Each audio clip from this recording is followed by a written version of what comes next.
The maps and satellite readouts streaming across the computer monitor screamed at her. Violet shuddered as she stared at them, abandoning the exams she had been grading. Her stomach clenched. It wasn't an awful storm, but the highs and lows, the ramping up, could easily be seen. She'd be willing to bet a tornado would show its face in the middle of all that.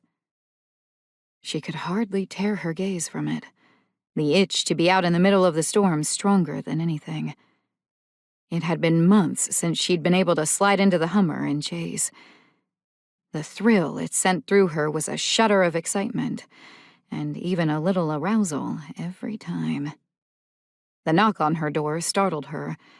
Jerking back, Violet glanced up to find one of her favorite students filling the doorway. Not that she allowed herself to have favorites. "Hey, Teach." "Lando." Violet's lips curved up. "See this?" Pointing at the screen, she expected Lando to lean over her shoulder and stare at the monitor. What she didn't expect was the scent of Lando's cologne, her hand on Violet's desk to prop her up as she leaned in to get a better look. Violet held in the shiver, but goosebumps ran along her arms.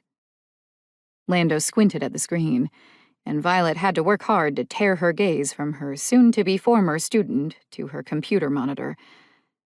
"It doesn't look too bad." Violet clicked her tongue. "If you follow these lines, see? The spin is just not forming." "This is real time?" Lando asked. "Mm-hmm." Violet pointed at the screen again. "Oklahoma. I've been following the weather cell for a few hours now." "You want to be there, don't you?" The question caused tension to ripple up Violet's spine. She hadn't realized it was that obvious. Or perhaps she suspected most of her students were oblivious. Violet's lips parted, and she shifted her gaze to her student. A woman who, by any means, was young and ready to take life by the horns and ride it until she had to get off. "Yes," Violet answered simply, a wispy tone to her voice.